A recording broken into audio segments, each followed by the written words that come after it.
What's going on, guys? Welcome back to WWE Network and Chill, where I, Graham G.S. and Matthews, break down all the original content I watch on the WWE Network and on Peacock. And today we're talking the January 10th, 2022 edition of Raw Talk.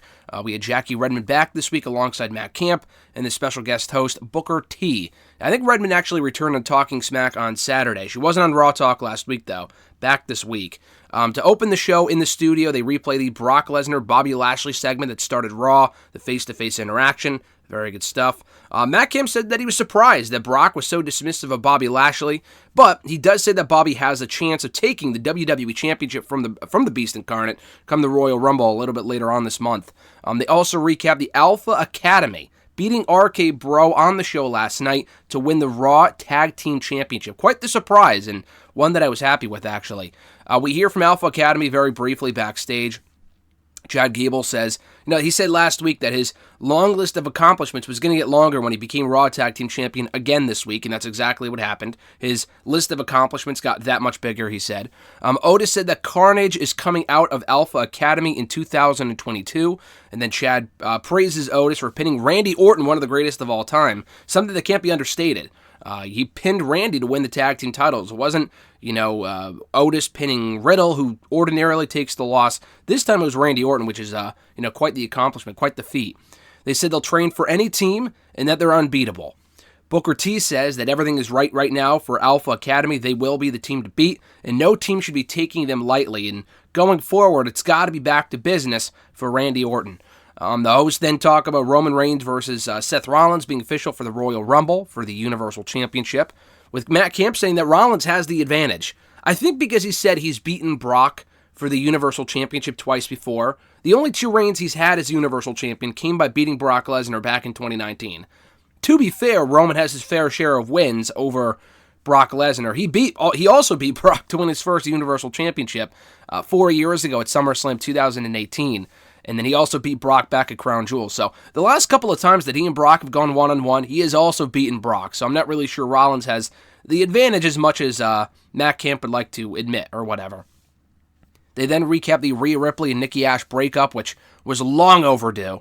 Thankfully, Nikki appears to be the heel. I mean, Rhea Ripley as the heel would have been fine because she's a good bad guy, but Nikki's so unlikable with the dumb superhero shit where I don't think it's the worst thing to turn her heel instead. Matt Camp said that no one saw it coming. Maybe not the breakup necessarily. He did admit people probably saw the writing on the wall there. But technically, it was Nikki who turned on Rhea and not the other way around. He said that no one saw that part coming, which I agree with. I mean, Nikki was the one that was down on her luck, but it looked like Rhea was going to be the one to turn her back on Nikki, which would have been completely fine by me.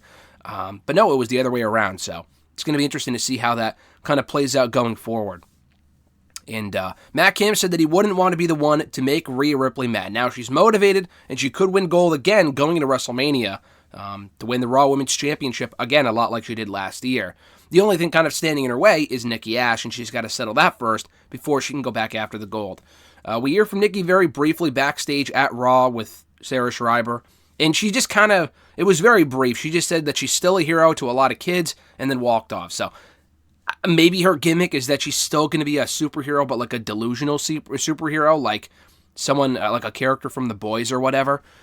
Potentially, I just think the whole superhero thing is fucking dumb. Maybe if she's a super villain, the whole delusional thing could work. I'm not saying it wouldn't. I would rather see her go back to the crazy character that she was doing Insanity. People might see that as a step backward. I think that worked.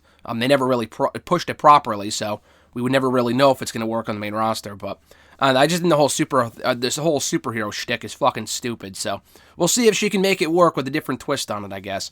They then replay the Cutting Edge segment with Edge, Beth Phoenix, Miz, Maurice. We hear from Miz backstage at Raw. Miz says that Maurice ran off because she had something to do that was really important. That's why she ran off halfway during the segment. And Kevin Patrick wisely asks, well, what was so important that she had to leave? And Miz said, I'm texting her to find out. What do you think I'm doing right now? And he says that Maurice had reigned supreme over the women's division for as long as she did, one of the longest reigning Divas champions of all time in the history of that championship. I think she did hold the record for a while before it was broken by AJ Lee, and before that record was broken by Nikki Bella. But she is in that top 3 conversation, having held the championship for quite a long time from 2008 to 2009. And for as long as she reigns supreme, she's going to do it again come the Royal Rumble when she and Miz beat Edge and Beth Phoenix in mixed tag team action. Back in the studio, they recap the AJ Styles-Austin Theory match and hype up AJ Styles versus Grayson Waller from NXT because Waller got involved on Monday night. Matt Camp says that Becky Lynch did not want to face Bianca Belair. That's why she cost her the win, because she said, oh, I'll face anyone, but then she got involved and cost Bianca the win, because she knows that if she faces Bianca, Bianca might even beat her. So I think that's planting the seeds for a WrestleMania match. I guess we'll find out in due time. Booker says that Becky struck at the right time, and he wonders if Doudrop is the X factor here. And he does mention that Doudrop is the least experienced of all three women, including, I'm not sure more than Liv Morgan, but as far as the WWE goes, she's only been here for a few years. But he does say that she has a hell of a chance come the Royal Rumble when she contends for that Raw Women's Championship against Becky Lynch. And he says that Morgan's light has dimmed a little bit. She's a shining star or whatever. It's kind of dimmed a little bit with all these losses lately. But he sees a lot of potential in her and a future champion if she can play her cards right. And that was about it for Raw Talk for January 10th, 2022. Pretty middle-of-the-road stuff here. All the interviews backstage are getting, from what I can tell, shorter and shorter. The Nikki one was like 15 seconds. The Miz one was very short. Alpha Academy had a good little interview. They were celebrating their Raw Tag Team title win, but that was about it. So decent stuff here per usual from Raw Talk for last night. Thank you guys for checking out the review. I appreciate it. Be sure to like the video, drop a comment, share the video, and subscribe to the channel for more daily content. And that's about it, guys. So enjoy the rest of the week. I'm Graham G.S. Matthews, and I'll catch your ass down the road.